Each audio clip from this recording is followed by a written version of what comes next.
Well, hey there, everyone. I'm meteorologist Hannah Fink, and today we're going to have a short and sweet presentation based off of the Storm Prediction Center's levels of risk towards severe weather. So this past weekend, we had our first severe weather event, you could say. It was on the lower end. We had one tornado warning issued in Gulf Breeze, Florida, and then there was no severe thunderstorm warnings. Now, it was a low end threat. We were under a level 1 out of 5. Keep in mind, not all level 1s out of 5s are going to be that low level. There's different parameters that go into it. It's also different levels when it comes to severe weather. So I made this presentation to kind of explain it, make it easy to understand, and super short as well, because there's a lot meteorologically that goes into these levels, but for someone who wants to know the weather and what's going on, this will be an easy way for you to understand. So let's get right into it.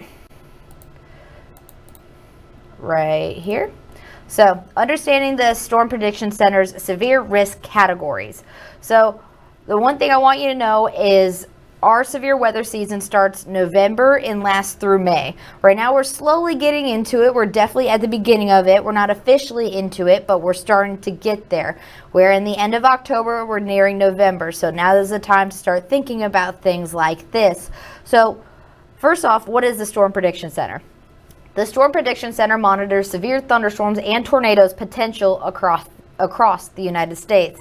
They issue daily outlooks highlighting where severe weather is most likely, and it helps emergency managers, meteorologists, and the public prepare for said events. So here's kind of what a map would look like. I'm sure this is very familiar to a lot of people. This is April 27, 2011. So this is a good example of all of the levels being highlighted. We even have the thunderstorm one, which is not severe weather, but you know, the chance that thunderstorms are likely in that area. Then we have level 1, 2, 3, 4, and 5, 5 being the highest. So why the risk levels matter. Color-coded systems showing likelihood and intensity of severe weather help meteorologists kind of depict location-wise and try and figure out what atmospheric parameters are there to help predict the kind of severe weather we're having, whether it's flooding, hail, tornadoes, lightning, wind, you name it. But it's not a guarantee. Storms are going to show up in that area. It's not saying, hey, we're highlighting this area, there are storms going to happen here. It's just the area where it's most likely. There's never 100% chance. So this helps us communicate threat levels to you guys more clearly.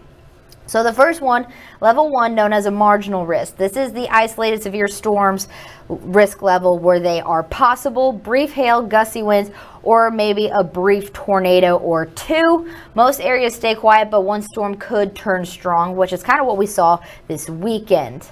Level 2, which is known as a slight risk, scattered severe storms possible. Few storms could produce damaging winds, hail, or isolated tornadoes, so about 1 or 2 tornadoes, not as brief as what we would see with a level 1. A level 1, just to give you an example, we had that over the weekend. We saw a water spout, rotation over the water. It made a water tornado basically come onto shore, and it was on land, and it was strong enough to cause a tornado warning. And this is definitely a more organized setup than a level 1. Level 3 is an enhanced risk. Numerous severe storms are expected. Greater coverage or intensity of wind, hail, as well as tornadoes often indicates an active severe weather day. Level 4, the moderate risk. Widespread severe weather is likely. Strong tornadoes, large hail, damaging wind is all possible. Typically used for outbreaks or high impact events. Then we have a level 5, high risk. Now this is usually a very rare, dangerous setup. We only issue a few of these about 1 to 3 times a year. This often involves long track tornadoes or destructive derecho events. Now this is specific for certain setups, like a derecho, which is those lines of thunderstorms. So that's kind of give you an idea what that is. And now is the time where you need to figure out how to stay prepared and how to prepare yourself early. Have multiple ways to receive alerts, especially with overnight threats. Download your local weather apps, the Fox 10 weather app. Here's a QR code that'll get you straight to the Fox 10 weather app. It is free on all platforms. Follow trusted sources as well as meteorologists. So that would be your emergency managers, your local meteorologists, your National Weather Service offices, etc.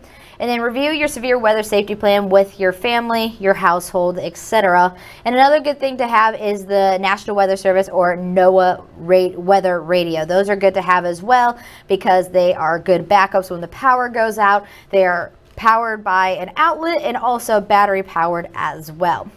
So overall, this is kind of the setup I wanted to give y'all. Just a quick explainer, an easy explainer. The more complicated it gets, the harder it can be to understand. But this is what you, the public, need to know as we go into severe weather season. This is how we are going to communicate it to you. These are kind of the things we expect when we have risks out and the parameters that go into it and the threats that we're looking at as well. Thank you so much for joining me for Next Weather. We'll see you tomorrow.